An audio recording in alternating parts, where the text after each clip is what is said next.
Assalamualaikum warahmatullahi wabarakatuh. Teman-teman sekalian, berjumpa lagi di Anwar Jihad. Semoga teman-teman semua yang melihat video ini semua dalam keadaan sehat dan mudah-mudahan senantiasa dilimpahkan rezeki oleh Allah yang berkah. Amin amin ya rabbal alamin. Nah, teman-teman sekalian, saat ini kita akan membahas itu adalah perawatan tanaman cabai usia 43 hari setelah tanam. Saat ini tanaman Anwar telah berusia 52 hari setelah tanam.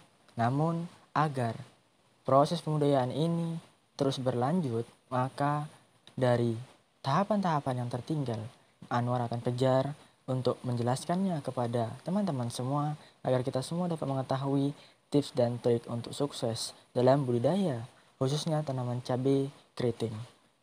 Maka dari itu teman-teman yang baru gabung di channel Anwar Jihad dapat untuk menekan tombol subscribe-nya dan aktifkan tombol notifikasinya. Karena dengan demikian, teman-teman akan lebih update dan bisa menjadi orang yang pertama dalam melihat video Anwar. Dan semoga dengan adanya video ini dapat menambah pembendaharaan ilmu dan menambah pengalaman dari kita bersama. Amin amin robbal alamin. Baik teman-teman sekalian, langsung saja kita masuk ke materi yang akan dijelaskan. Di usia sekitar 43 hari ini adalah masa tanaman berupa generatif. Nah, di masa generatif awal ini kita harus pahami bahwa penggunaan unsur nitrogen, fosfor, dan fosfat maksudnya, dan kalium itu harus sudah benar-benar berimbang. Dan bahkan kalau dari pengalaman Anwar, penggunaan unsur nitrogen sudah sedikit diturunkan. Penyepraian yang ke usia 43 hari ini yang Anwar gunakan itu adalah bagaimana kita bisa mempertahankan tunas-tunas tanaman cabai kita agar tidak keriting dan bisa menahan laju perkembangan jamur yang dapat menyebabkan tanaman kita bermasalah dan membuat bakal-bakal buah ataupun pentil-pentil tanaman cabai bisa merekat, artinya tidak gugur. Nah, di sini Anwar akan bagikan kepada teman-teman sekalian. Langsung saja, yang pertama yang Anwar gunakan itu adalah insektisida dengan bahan aktif abamectin. Abamectin di sini adalah yang Anwar gunakan adalah Basemac. Basemac ini 36 EC. Jadi di sini ketika kemarin Anwar gunakan adalah Dimolis yang tingkatnya adalah 18 EC. Kali ini Anwar lebihkan yaitu 36 EC. 36 EC ini artinya apa? Dalam 1 liter larutan itu terdapat bahan aktif sebanyak 36 gram. Makanya di sini adalah kita tambahkan karena sudah masa dia yang sangat sentral. Karena kalau masa ini tanaman kita bermasalah, kedepannya akan membuat kita benar-benar bisa gagal panen. Karena inilah sentral dalam perawatan cabai. Untuk itu Anda perkenalkan kepada teman-teman, Basemac ini adalah racun yang berbahan aktif abamectin yang sifatnya kontak ya teman-teman. Kontak yang diemulsikan untuk mengendalikan hama trip dan hama kutu daun. Nah, di sini dia sifatnya kontak. Nantinya ini Anwar akan gunakan 2 bahan aktif untuk insektisida dan ini sifatnya kontak. Nanti akan Anwar campurkan dengan insektisida yang bahan aktifnya berupa sistemik. Di sini untuk dosisnya teman-teman, untuk ini itu cukup rendah, itu sekitar 0,7 ml per liter. Artinya dalam satu tangki 15 liter kita menggunakan sekitar 10 ml sampai 15 ml itu adalah ambang batas dari penggunaan ini. Teman-teman harus ketahui dalam penggunaan Basemac ini volumenya harus tinggi dan dimulai setelah ditemukannya populasi hama atau gejala serangan. Karena dia sifatnya adalah kontak. Kontak artinya insektisida ini akan efektif apabila memang ada hamanya. Artinya hama itu saat dispray itu terkena, dia baru bisa mati. Namun kalau dia sifatnya sistemik, dia walaupun tidak ada, bakalnya ketika itu datang, hama datang, bisa jadi saat ia memakan daripada bagian tanaman yang terkena sprayan, dia akan mati teman-teman. Mungkin demikian untuk insektisida yang pertama. Selanjutnya kita akan masuk kepada insektisida yang kedua.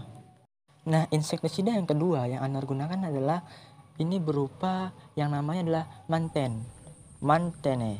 Jadi kalau ejaannya MANTHEHNN, Mantene. Di sini kalau teman-teman melihat video Anwar sebelumnya, Anwar cerita bahwasannya tanaman Anwar ini terkena gejala ulat. Maka di sini Anwar menggunakan insektisida awal untuk mengatasi ulat itu. Sebenarnya ada insektisida yang menurut Anwar jitu ataupun itu Anwar gunakan apabila sudah memang tidak bisa kita atasi dengan racun-racun kelas bawah.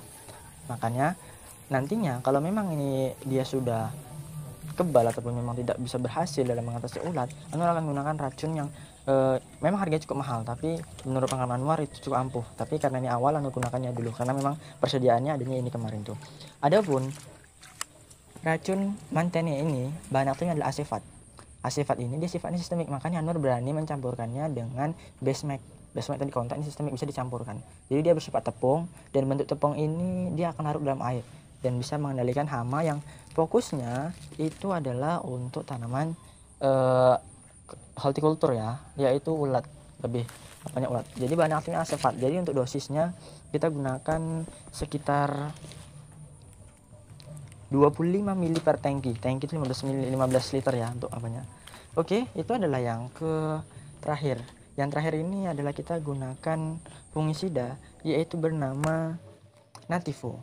Di video Anwar sekitar beberapa bulan lalu, Anwar pernah mereview fungisida Nativo ini. Kalau teman-teman ingin kepoin fungisida Nativo ini, bisa cari di video Anwar yang lalu, itu ada ya, kita review fungisida Nativo. Jadi ada Nativo ini dia sifatnya adalah resisten yang tinggi teman-teman, makanya dalam penggunaannya jangan dicampurkan dengan fungisida yang lain, dia berdiri sendiri, jadi nggak bisa dicampurkan dengan fungisida lain. Dia berbentuk kristal dan bersifat kuratif, eradikatif, jadi dia sifatnya untuk pengendalian dan pengobatan. Di sini lebih untuk pencegahan ya, karena mencegah lebih baik dari mengobati. Jadi kalau untuk Nativo ini dosisnya cukup rendah saja teman-teman, karena dia tergolong cukup ya menengah, agak mahal sedikit lah gitu ya. Jadi yang menggunakan sekitar 7 gram sampai 10 gram saja per tangkinya, tangki 15 liter. Nah, itu adalah akumulasi untuk penyepraian berupa pengatasan hama ataupun penyakit. Dan di sisi lain, di usia yang ke-43 hari ini, Anwar juga melakukan penyepraian itu dengan untuk memastikan agar bakal-bakal buah tadi bisa bagus ataupun bisa lengket. Di situ Anwar untuk menyiasatinya menggunakan KNO3 putih ataupun PN Pril. Di sini Anwar menggunakan produk Pak Tani. Produk Pak Tani dari KNO3 putih ini itu nitrogennya bersifat nitrat. Jadi kalau nitrat dia bisa diakumulasikan saat masa tanaman generatif, karena dia tidak akan, insya Allah tidak akan mempengaruhi dari bakal buah yang gugur, dan dia akan lebih cepat diserap kalau nitrat. Tidak mengandung unsur klor sehingga tidak meracun tanaman yang sensitif klor.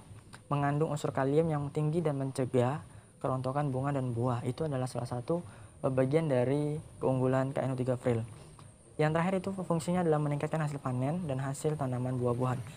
Jadi kalau untuk KNO3 Pril ini nanti Anwar akan buat suatu review ya, agar kita bisa paham apa sih mengapa kita gunakan. Kalau di sini Anwar borong semuanya mungkin durasinya panjang dan teman-teman bisa bosan gitu ya teman-teman. Jadi untuk KNO3 nya ini itu Anwar spray, tapi dia sendiri teman-teman, jangan digabungkan antara KNO3 putih dan tadi akumulasi dari 3 bahan yang Anwar jelasin tadi. Oh ya, ada satu lagi sebenarnya dari 3 bahan tadi yang menggunakan perekat. Perekatnya ini namanya kalau nggak salah Anwar larva ini cukup mahal sih, kemarin aku beli 250 ml itu harganya sekitar 40.000. Dan saya perekat tuh agak murah ya, tapi ini Anwar pilih yang mahal biar bisa lebih efektif dan karena dia ada bahan aktifnya juga. Dan untuk KNO3 nya ini per tangkinya itu Anwar berikan sekitar 2 sendok, sekitar 2 sendok ya teman-teman. Sekali lagi yang tekankan, jangan dicampurkan antara 3 akumulasi tadi dengan KN3. Jadi penyepraiannya dipisahkan saja teman-teman. Itu kalau teman-teman memang ingin mengikuti cara Anwar, inilah versi Anwar. Kalau teman-teman ingin mengikutinya ya alhamdulillah, kalau tidak pun Anwar sebenarnya nggak masalah. Nah, Anwar di sini berbagi ilmu, semoga kita semua mengetahui gitu apa yang pengalaman Anwar lakukan untuk sukses dalam budidaya tangan cabai ini. Mungkin sekian teman-teman yang Anwar jelaskan untuk tahap penyepraian kali ini, semoga ini bermanfaat bagi kita semua. Amin amin ya rabbal alamin. Sekian, terima kasih. Apabila ada kekurangan dan kesalahan kata Anwar mohon maaf. Assalamualaikum warahmatullahi wabarakatuh. Dadah.